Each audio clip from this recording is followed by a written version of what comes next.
Toliau pasakoju istoriją apie Nycių kaimo gyventojo Tuko Nykštuko ir miestietės Davatkos Vidos draugystę. Kuo nycietis Tukas daugiau bendrauja su miestiete Vida Pribeldaite, tuo ir vis labiau jis įsitikina tuo, kad tikėjimas tikrai yra pats svarbiausias dalykas jos gyvenime. Apie religiją Davatka Vida gali kalbėti labai daug ir beveik nesustodama. Ji jau daug kartų sakė nyciečiui, kad jai labai patinka būti bažnyčioje, ji ten jaučianti palaimą ir niekaip negalinti suprasti tų žmonių, kurie per mažai meldžiasi. Pati mėgstamiausia dalis Biblijoje jai yra Jobo knyga. Savo šeimoje ta Vida yra vienas vaikas, neturi nei brolio, nei sesers, jos tėvai dabar truputį nesutarė, tad pati Vida už savo tėvus daug meldžiasi. Ir dar, ji sakė esanti labai teisinga. Taigi, te praėjus dar visai mažai laiko nuo jų paskutinio susitikimo mieste, Vida namie, pas globėjus katinus būnančiam Tukui vėl telefonu paskambino ir staiga pranešė labai svarbų dalyką, kad ji Tuką pamilo.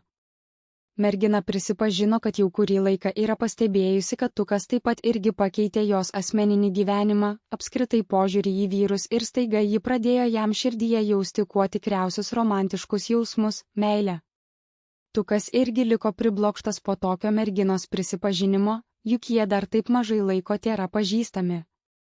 Taigi dabar Vida siūlo Tukui artimą draugystę ir liepia jam pasirinkti, arba jis ketina savo toliau ieškoti kitos tinkamos moters, ar liks tik su ja.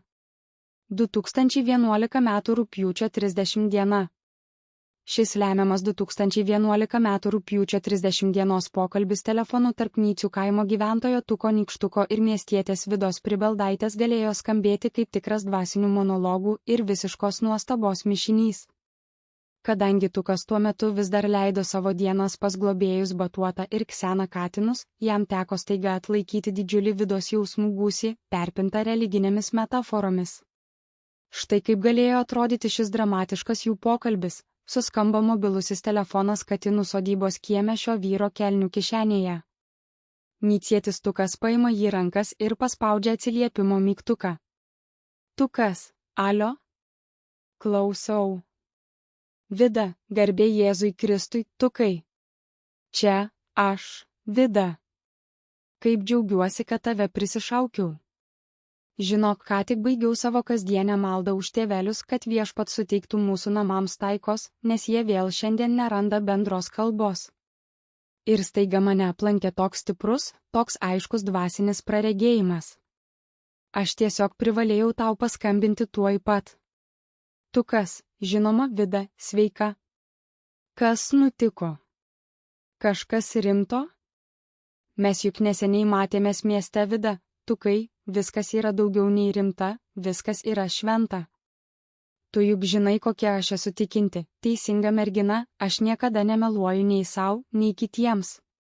Kai aš būnu bažnyčioje ir jaučiu tą dangišką palaimą, aš visada prašau tiesos. Ir štai mąstant apie mano pačią mėgstamiausią Jobo knygą iš nuostabiosios Biblijos, apie visus Jobo išbandymus, kantrybę ir galutinę atlygį, man it žaibas iš giedro dangaus atėjo supratimas. Dievas man atvėrė akis. Tukai, aš tave pamilau. Tukas, iš nuostabos kuriam laikui nutyla, sutrinka ką tu sakai, Vida? Pamilai? Bet juk mes vos pažįstami, tik kokį porą kartų te buvom susitikę. Vida, žmonių laikas yra niekas prieš dvasinį laiką, Tukai. Tie žmonės, kurie per mažai meldžiasi, niekada to nesupras. O aš matau, kaip tu pakeitei mano asmeninį gyvenimą. Tu visiškai apvertei mano požiūrį į vyrus. Aš esu vienturtė dukra, neturiu nei brolio, nei sesers, dar vienas sovietmečio laikų vaikas, ir visada buvau vienas su savo tikėjimu, o dabar mano širdyje užgimė kuo tikriausi, romantiškiausi jausmai tau. Tai tikra, tyra meilė. Tukas, sumišęs mindžiukuoja per katinų sodybos kieme esantį išvažinėtą keliuką pirmyn ir atgal, nervingai gniaužia mobilųjį, Vida, aš tiesiog priblokštas. Nežinau, ką nei pasakyti. Man reikia laiko viską apgalvoti, juk viskas vyksta taip greitai. Vida, pertraukė jį kalbą greitai ir griežtai, Jobas neturėjo laiko dvejoti, Tukai, jis tiesiog tikėjo.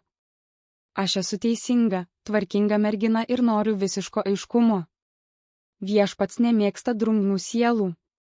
Todėl dabar aš tau siūlau artimą, rimtą draugystę ir statau tave prieš pasirinkimą. Turi pasirinkti čia ir dabar, arba tu toliau žvalgysiesi aplinkui ir ieškosi savo kitos tinkamos moters, arba lieki tik su manimi, viena dvasia ir vienu keliu. Koks tavo sprendimas, Tukai? Tukas giliai įkvepia, na, tas Jobas sau, o aš esu irgi sau, negyvenu aš Jobo gyvenimo, gyvenu savąjį. Vida, leisk man bent nors keletui dienų gerai apie tai pamastyti.